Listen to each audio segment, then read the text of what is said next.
Hello friends, welcome to Chhuti Presents Escape into audio stories in English. Today we'll read a story named The Magic Rubber, written by Enid Blyton. This has been taken from a collection of 30 stories, Tales of Tricks and Treats by Enid Blyton. Enid Mary Blyton was an English children's writer whose books had been the bestseller from 1930s, and her books have sold over 600 million copies and have been translated into other languages more than any other children's author. Enid Blyton adored writing for children. She wrote over 700 books and about 2,000 short stories. The famous 5 books, now 75 years old, are her most popular. She is also the author of other favorites including The Secret Seven, The Magic Faraway Tree, Mallory Towers and Noddy.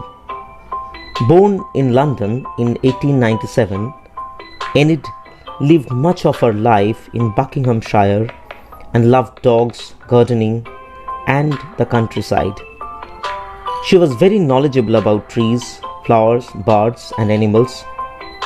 Dorset, where some of the famous 5's adventures are set, was a favorite place to her too.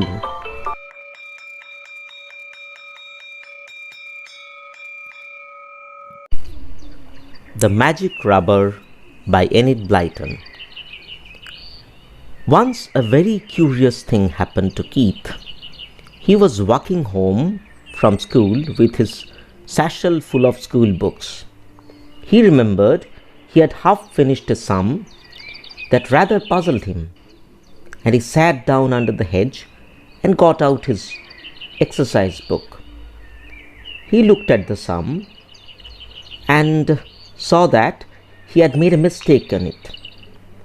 "Oh dear," said Kit, "I'd better rub that out before I forget." But he had left his rubber at school. "What a nuisance! Bother, bother, bother," said Kit. A funny little man peeped out of the hedge at Kit. He was a brownie with a very long beard and the brightest green eyes imaginable. "Anything wrong?" he said politely. "Well, nothing much," said Kit. "I was just wishing I had my rubber with me to rub out something, that's all." "I will lend you mine," said the brownie and put his hand in his pocket. He took out a rather marvelous rubber. It was gold one end, blue in the middle and silver the other end. On it was stamped the brownie's name, Twinkle. "Just say, 'Rubber, rub out,' and it will rub out whatever mistakes you have made and not leave a single mark," said the brownie. So Keith said, "Rubber, rub out," and the rubber slipped out of his hand to his exercise book and rubbed out the mistake so smoothly that nobody could see where it had been. "Excuse me a moment," said the brownie. "I think my telephone is ringing. I must just answer it." Keith was rather astonished to think that a telephone should be in the hedge, but he could clearly hear a tiny tinkling noise. And while he waited for the brownie to come back, a naughty little thought came into his head. "If I ran off home now, I could take this marvelous rubber with me and show it to all the others. Wouldn't I feel grand with such a wonderful rubber?" Well, it is always a pity when anyone does a mean thing. Keith didn't stop to think twice. He got up, flung his satchel over his shoulder, and ran off with the magic rubber safely in his pocket. He got home panting and out of breath. Nobody followed him. He had the rubber for himself. "I'll show it to everyone at school tomorrow," thought Keith. "I'd better not show it to Mother because she will say I must take it back. If I tell her where I got it from." That evening, when Keith did his homework, he had a fine time. Every time he made a mistake, he said, "Rubber, rub out," and it obeyed him at once, and rubbed out every single mistake without leaving a mark. It rubbed out ink just as well as a pencil, and Keith was able to write out his geography lesson most beautifully. In fact, he sometimes made a mistake on purpose so that he could get the rubber to rub it out. "You seem to be a long time over your homework this evening, Keith," his mother called up to him. "Do hurry up. What are you doing?" "Mother, I have written out my geography and done 6 sums and made out a list of French words, and I have drawn a map," said Keith quite truthfully. "Well, that's a lot," said Mother. "Come along down to supper now." Keith put his rubber into his pocket and went downstairs, very pleased with his evening's work. He didn't say a word to Mother about the magic rubber, but he kept feeling it in his pocket. It really was marvelous, all silver and blue and gold. The next morning, Keith ran to school in a hurry. He didn't go the way he usually did because he didn't want to go by the hedge where the brownie lived. He went a different way. When he got to school, he called his friends round him. "Do you want to see something simply too marvelous for words?" he asked. "Well, look."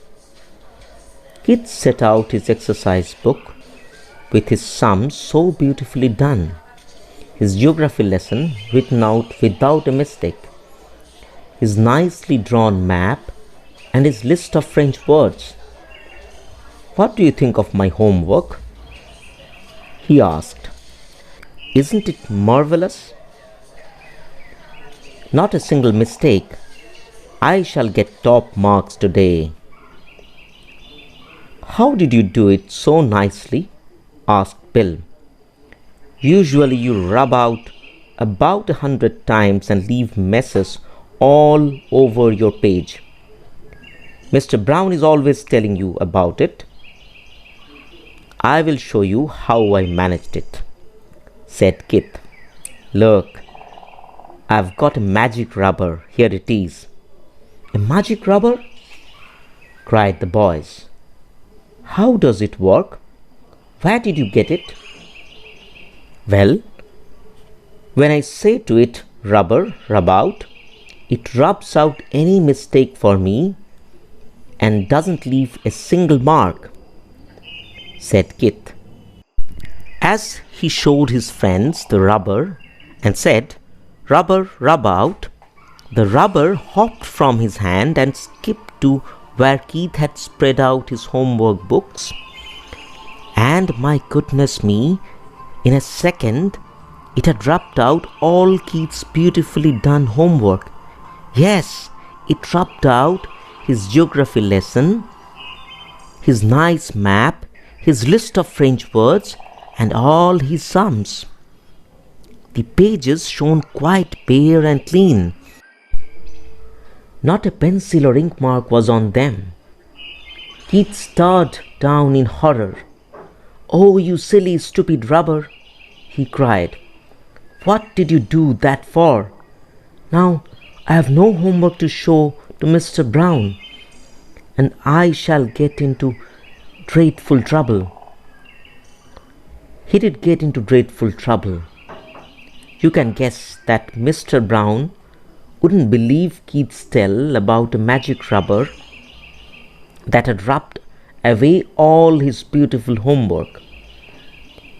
And when Keith put his hand into his pocket, the rubber wasn't there.